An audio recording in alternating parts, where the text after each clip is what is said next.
You're listening to a download from the outdoorstation.co.uk. Number 465.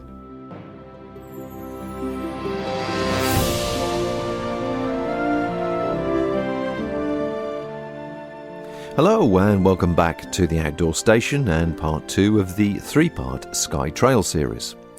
We picked this up on day 3, breaking camp at Cladach, Ghlinne, where Glen Scaladal runs out into the sea after another wet night. There was still a couple of kilometres to go before Camasunary Bay, and once again some of the path sections proved to be very close to the cliff edge, which, as we were wearing slippery waterproofs and carrying packs, made the wet progress very slow and deliberate.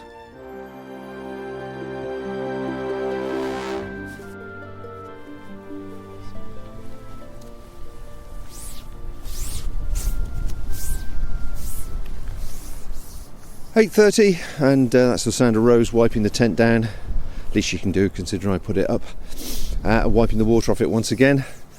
Actually, a lovely calm night as regards the wind, so that was reassuring. We both had a reasonable night's sleep, but the moment we woke up, it started raining again, and visibility hasn't really improved. However, Peter, I can tell you I can see the base of the Coolins Ridge, or at least where they join the water on the other side. But the cloud is very, very low. It can't be more than 50, 100 metres, perhaps 100 metres above. Looking up, in fact, the hills surrounding us are shrouded in cloud. So yeah, it's another murky day, unfortunately, and it's times like this after 3 days now camping, and it's continually wet and miserable. It's just so hard to maintain a positive attitude to what we're doing. Certainly the walk now to the Sligahan Hotel, I'm told, is about 5 hours, and it's just going to be a boggy trudge, I believe, with the wind at our back the whole way, and the wind is certainly picking up. When I looked at the forecast yesterday, it was 20-mile-an-hour winds today, so you can say we're not looking forward to another day, but it's a shame because the scenery is absolutely spectacular. If only I could see it! The next bit of the walk is another hairy cliff path for about 1 kilometre, I think, and then it all levels out and gets very safe. So we're planning to go to Camasunary and have breakfast there, get some porridge on the go, warm our spirits and souls, and then hopefully be set for the rest of the day before we get to the hotel. So that's our morning report from the beach, where the waves are choppy, the stones are rattling, the cloud is low, and the sheep are staring down at me going, "What the hell are you doing?" Come on, Rose, hurry up and clean that tent, please. Thank you.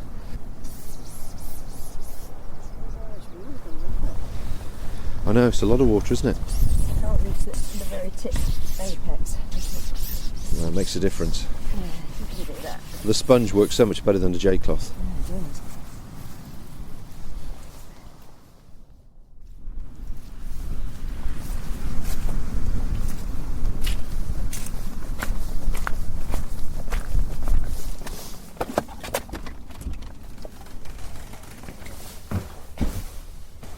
Oh.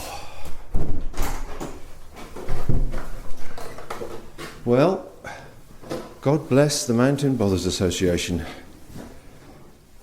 Whew. And here we are on a fantastic 2 large room bothy.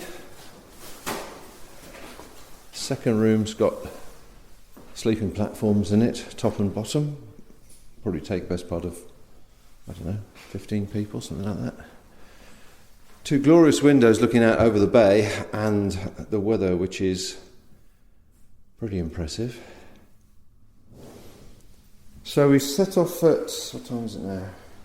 So we set off at 8:30 and it's 9:40 now, and I think in places, do you reckon that was another 9 out of 10? Scary walks in places? Yeah, a couple of places it was 11. Yeah. Yeah, we were just wondering whether it's just our age or the experience of me falling down that bank that's actually made us more nervous and apprehensive. But I have to say, there was a couple of places it was just sheer straight down, and you're not talking more than 6 inches between your foot and fresh air. The rest of it was, well, because of the nature of the weather, the rest of it was just really muddy and slippy, so you had to check every foot, every stone, because obviously the path's extremely stony, and some stones your foot goes on and they're solid, and some stones and your foot slips. It's just the nature of the beast. So we're glad to be here, and as you can hear, Rose is going through her food stash to get out as much porridge, tea, powdered milk, dried fruit, biscuits as possible. So we're going to have a long breakfast now, fortify ourselves, and then head here from Camasunary up to Ghlinne Hotel. Now the bothy that we're in, I think, is the new bothy. I'm looking across the bay, there's a white tin-roofed building, and I presume that's the old bothy. And just as an aside, if you like romantic stories, check out the Mountain podcast, or I think it's just called Mountain Podcast. It's done by a chap called Chris, I believe.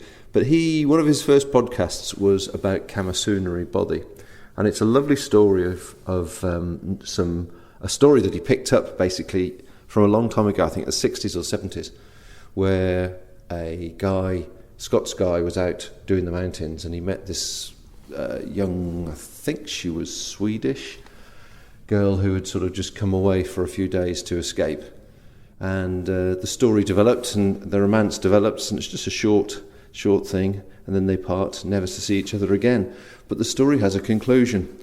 But it is a lovely crafted podcast, so if you're into the romance of somewhere like this and these sort of stories, then do check that out if it's still there. Mountain Podcast.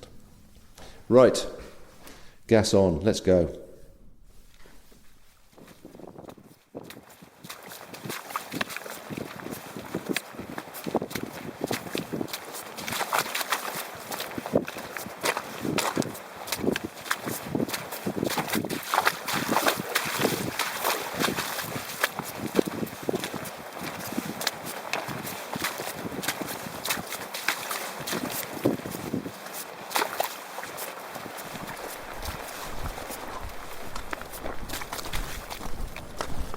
Just turned 1 o'clock, and I think, according to the map, we're about halfway between the bothy, Camasunary Bay, and the Ghlinne Hotel. Ghlinne.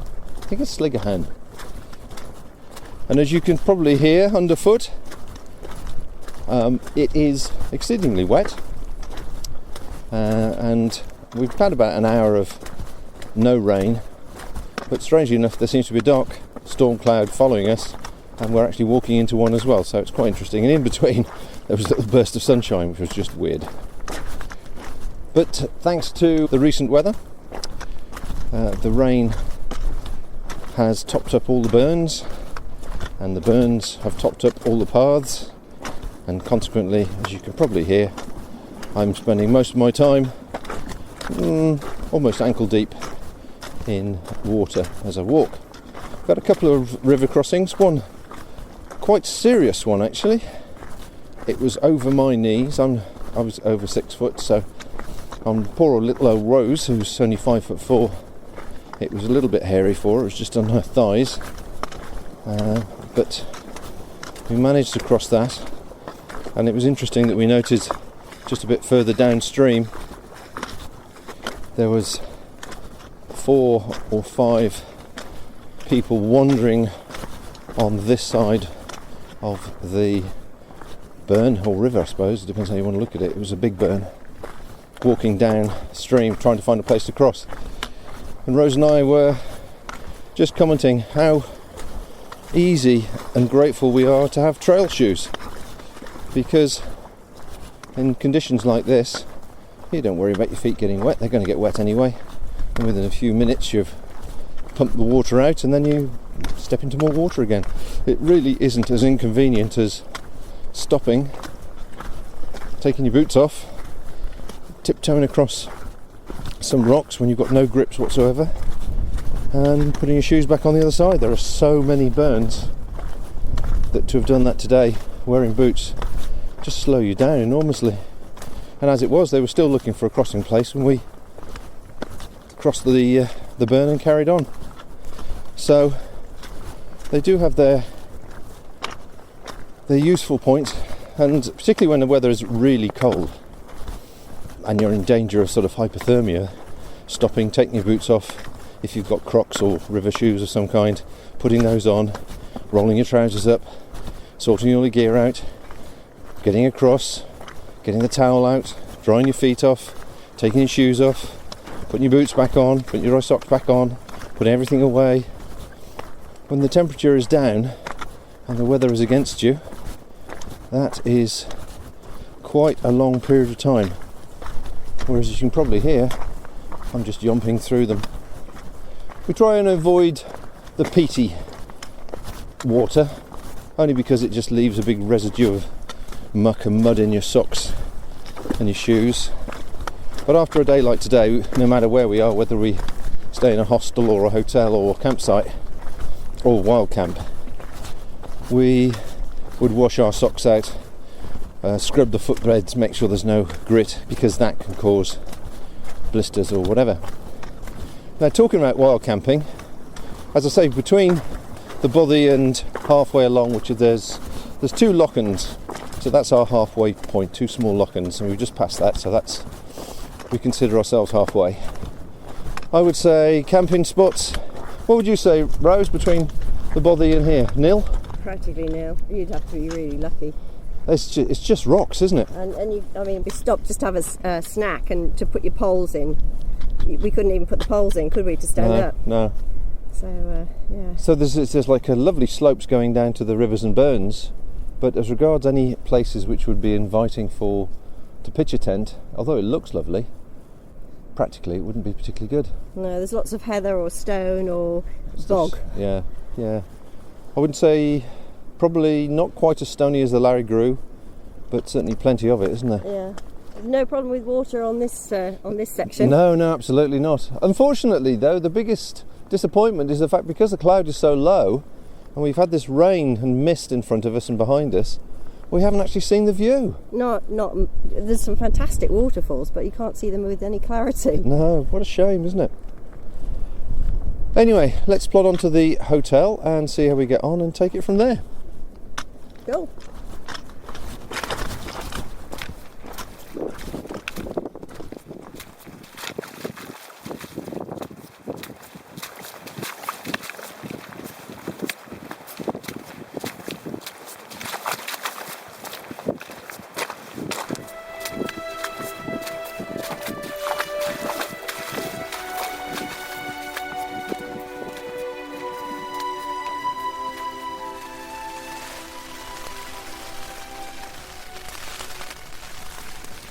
So we finally made our way to Ghlinne Hotel and the associated campsite. Unfortunately, they didn't have a room available, which we would have taken. As you can hear, it would have been a drier option.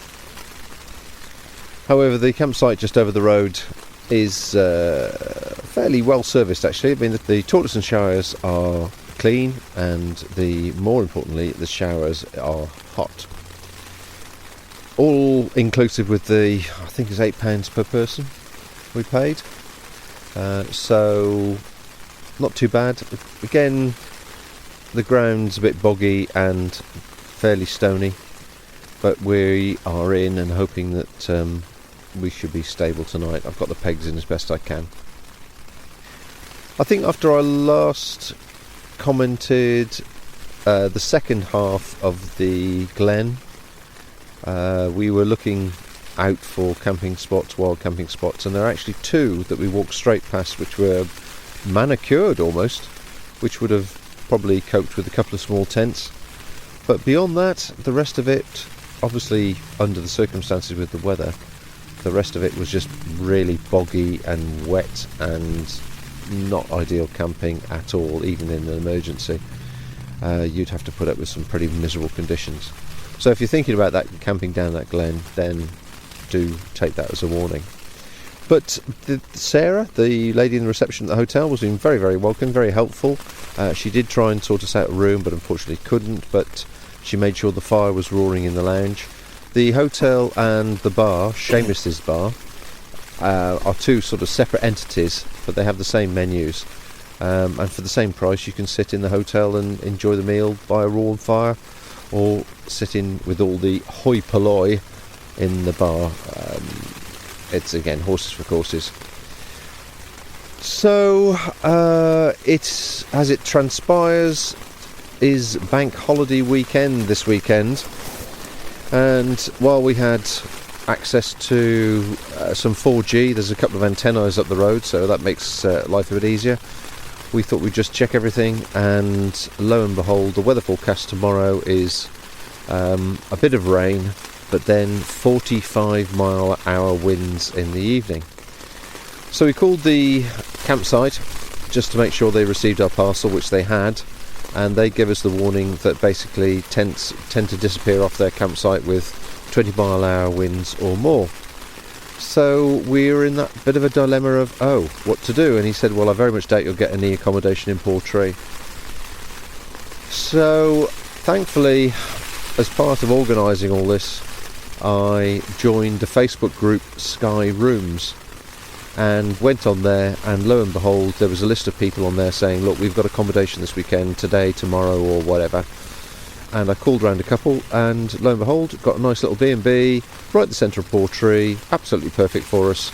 So hopefully we will walk tomorrow round to Pt2, possibly dump the bags there, go up the road and get the parcel we shipped ahead, and have a dry, warm night. Forecast after that is definitely more of an improvement, but unfortunately still more of the same: dull, overcast, wet, rainy, etc, etc. Which has been a real disappointment, really.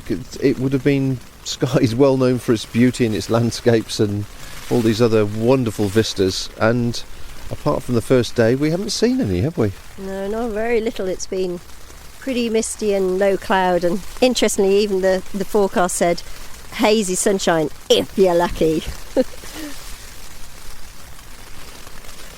However, we will battle on, see how we get on tomorrow night in Pt2, and make a decision whether we're going to spend 1 or 2 nights on the Cladach Ridge. We were considering 2 nights in our timetable because we do have time, but weather conditions and taking other things into consideration, we'll see whether we change that slightly or not, but we'll update you as we go along. So the long and the short of it is, we're tucked in the campsite. It's only 8 o'clock at night, but we've been over, we had a lovely meal, not bad prices actually, considering they've got a monopoly on the area, a few pints of Guinness, and we're now snuggled up in our bags, looking at our Kindles, looking at the map, and settling in for the night. And so on that note, I'll speak to you tomorrow.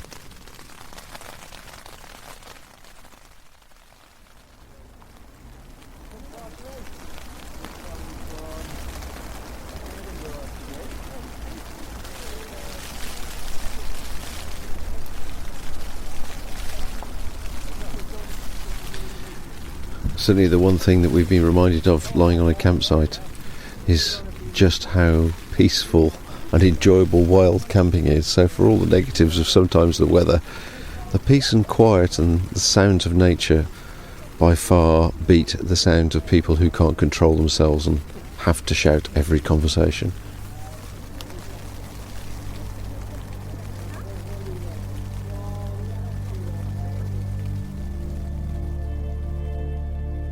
This podcast is brought to you by backpackinglight.co.uk, a small UK independent helping you save weight and enjoy outdoor life more.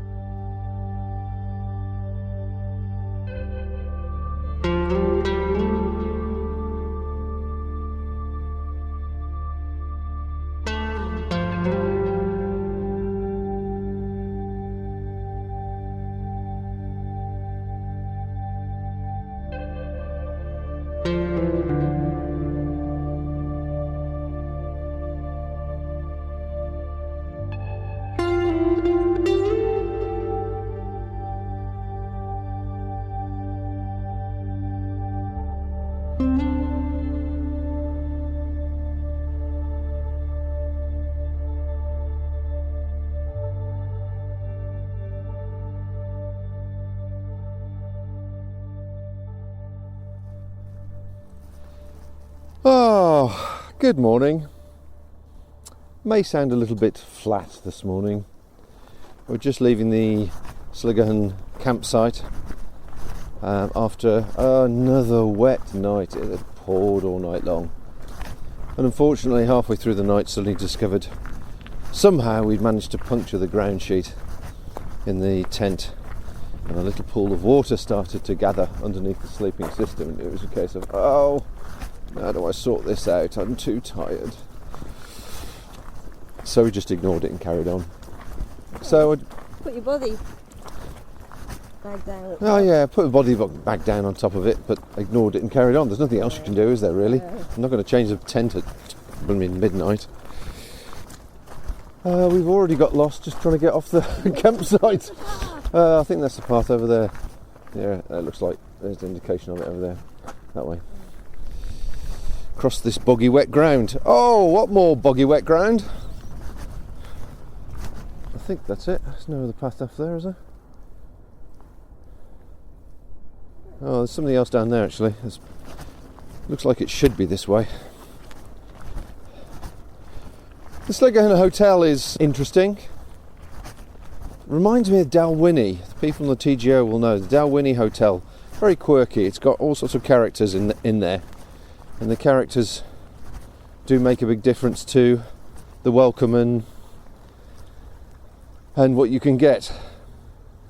And so Sarah, the girl that helped us last night, was lovely actually.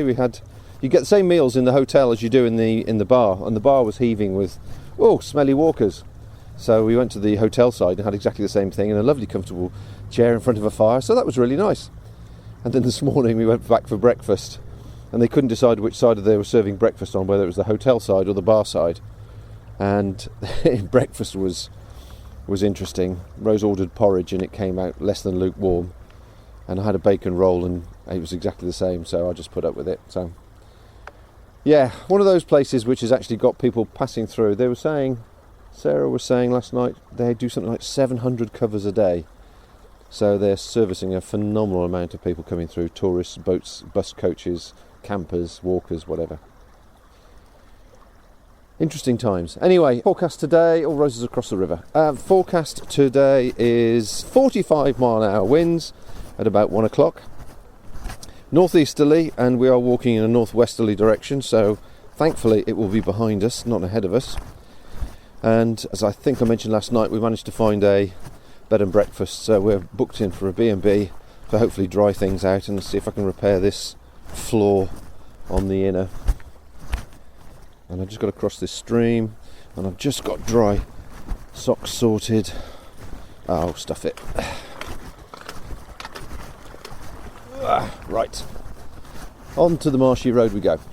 Okay, so that's about it really, nothing else to report. About 8:30, had breakfast, had a wet night, anticipating another wet and windy day later on, and the forecast for the next few days is more of the same. And the biggest shame of it all is I still haven't seen the Ghlinne Ridge. So we've been here for 4 days and the weather has been overcast every single day. More later.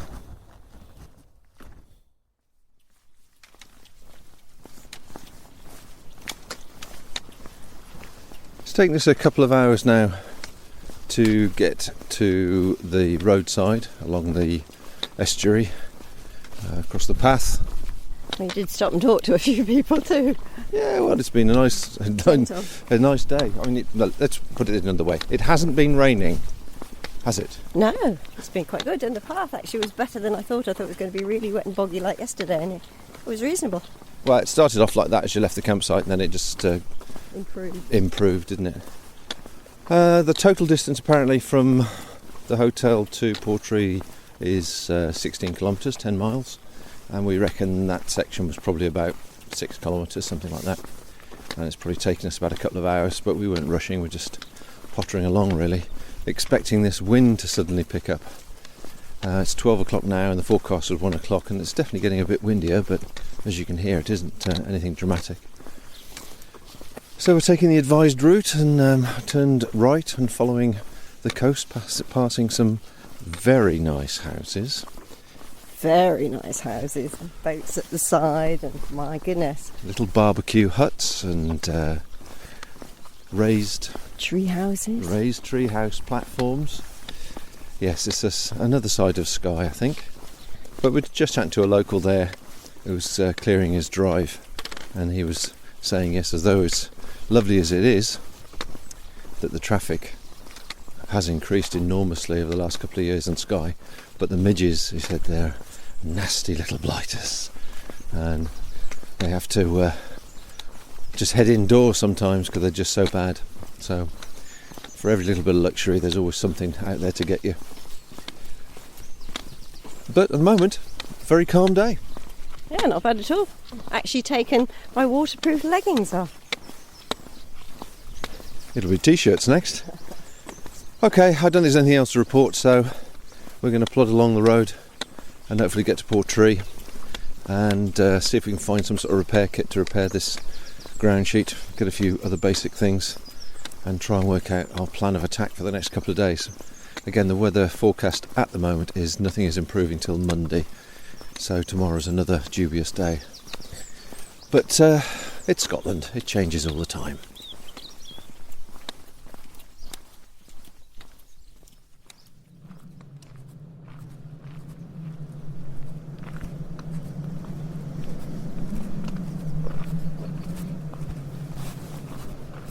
It's 2:30 now and we're about 2 or 3k from Pt2, and bizarrely the sun is shining, but I'm sure you can hear the wind. I think we've been sheltered a bit. It's certainly been pushing us along, but the full force of it is now becoming clear.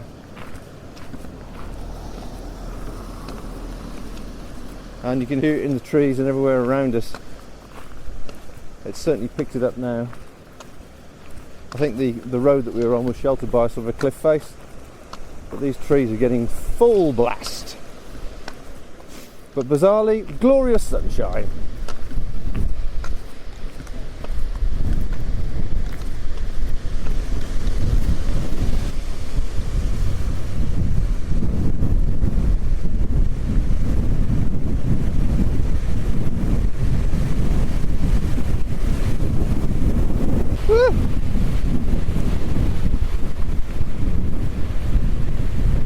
Hold on, little Rosie, I've got you.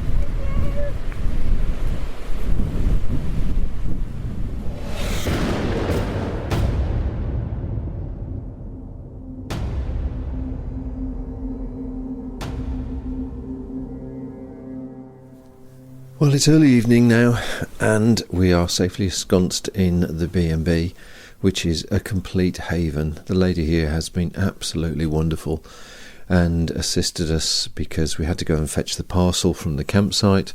The campsite had tents that were flapping about and looking like they were going to be completely flattened within a short period of time. The weather has been horrendous. I mentioned probably last time the glorious sunshine as we came into Pt2. Everything looked wonderful, and come, 5 o'clock onwards, it's just foul. High winds and heavy rain, and everybody is running for cover. I would say one thing about Skye, there is a certain complacency, I think, really. All the service industries, the pubs, the hotels, the whatever, just know they're going to be bombarded with customers, and there are people running around trying to find accommodation, trying to find food, trying to find a table at the bar, and people will serve them at their own speed. In fact, one couple we were sitting next to in the tea and coffee shop when we had a cup of tea just when we arrived had been waiting 45 minutes for a scone, and when they said that's what they've been waiting for, and then they had to wait an extra 20 minutes for some jam or something, or some cream, the waitress replied, well, it's Skye and we're busy. And so that seems to sum it up. However, the people that we have spoken to have been lovely, really welcoming and very genuine, and very happy to be living here. So if you're visiting Skye during a busy time, then you need to probably reduce your expectations. Anyway, talking about expectations, the other thing is that we've been in contact with home, everybody down in the Midlands and south of England, who we've been corresponding with, all tell us that it's a super hot bank holiday weekend, blistering heat, everybody expects to be far too warm, and I'm staring out of the window at the moment to once again low cloud, heavy rain and high winds. It's just not fair. It's just not fair, Rosie. It's not fair. I wanted to do Skye for ages, and now we're here and it's raining. It's bloody horrible. Might have guessed, eh? Might have guessed. Ah, look, if you want rain, follow the Cartwrights. Yeah. So we've decided to stay here a second night because the forecast is still pretty ropey for the next 24 hours. And we have it in good authority that it will be better, but not much better, Monday, Tuesday onwards. So we're going to go for it Monday and keep our fingers crossed. So it'll be an adventure to tell, but unfortunately we haven't seen the best of Skye. We've just seen low cloud. And on that happy note, and the good news is I think I fixed the leak in the inner tent. I found the hole and I've put a patch on it, so hopefully that will reduce one of our problems. We decided to stay with our host, who we had now renamed the Angel of Portree, at the Hamarat Bed and Breakfast for 24 hours, as the weather looked like it was going to improve for Bank Holiday Monday. Now, Portree, as lovely as it is, appears to really struggle to cope with large numbers of visitors who, like us, have 24 hours in the rain to kill. There's only so many coffees, snacks and gift shops a man can face, and to be honest, there's not that many to choose from. We were told the situation is sometimes made worse when random cruise liners dock in the bay and then, without notice, disgorge up to 1,000 people into this very small town. It's no wonder Skye is making the news for all the wrong reasons about not being able to cope. And sadly, it results in that waitress saying things like, "It's Skye, we're busy." Hope you've enjoyed this series so far, and so please comment on any of the social media and give us some feedback if you get a chance. Of course, check out the website, theoutdoorstation.co.uk, for photographs and more information. Now, the next episode will see us complete the trail. However, there is still more drama to come. So until then, folks, bye for now. Thank you for listening to this podcast. To hear or see more from our extensive free library, please visit theoutdoorstation.co.uk.